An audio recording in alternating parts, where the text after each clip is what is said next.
I'm Gus Unger Hamilton. I play the keyboards in Alt J, and we are here on stage at Brixton Academy in South London.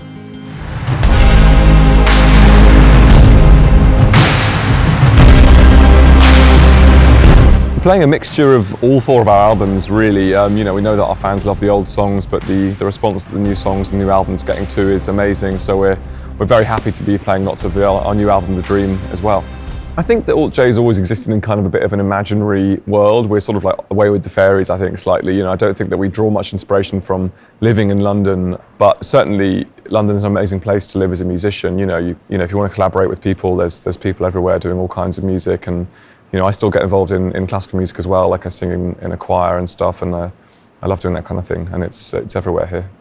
Summer holiday, having fun.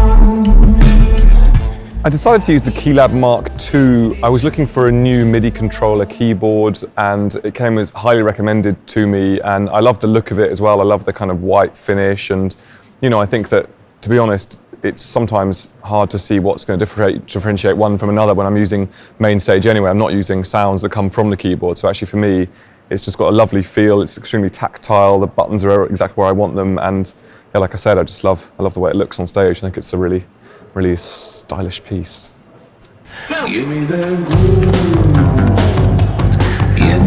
I mainly trigger samples using keys on the actual keyboard.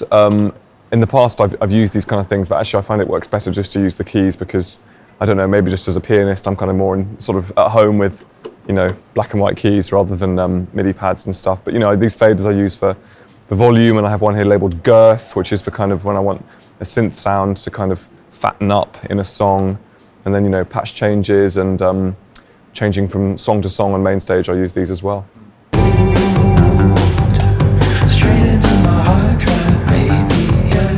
This is a little miniature monitor. It's called a Lilliput, which is kind of cute. So this shows me just Mainstage, essentially. It shows me what's on the computer over there in my Keyboard Text keyboard world. And each song has its own kind of scene on Mainstage, which I then, so when I want to play John Hurt, the Gospel of John Hurt, I call up John Hurt, and then down here I'll have my bass sounds, and then up here I've got kind of like glockenspiel sounds, and in the middle here I've got violins. So it's just extremely handy to be able to play multiple different sounds all for one song without kind of like constantly, without having a sort of Genesis style bank of keyboards, but also without having to constantly kind of like select different sounds or that kind of thing. It's just everything's where I want it all the time.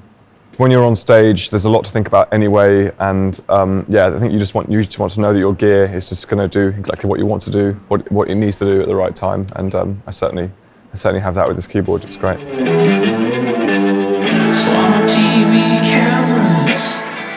I'm using the V collection of software synthesizers, but in particular the Roland Juno one I use a lot for bass sounds on stage. And I mean, we use a kind of like real early 80s Roland Juno in the studio, and I mean, it's more or less indistinguishable for me between that and the V collection when I'm playing it live, so absolutely love it.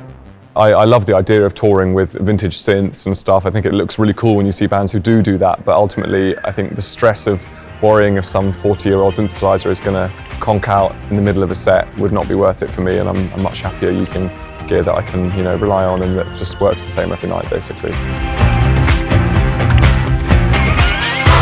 I think everybody's creative, and I think that if you just are willing to put in a bit of time, and anybody can come up with something pretty amazing, particularly given how easy it is to use this kind of gear too.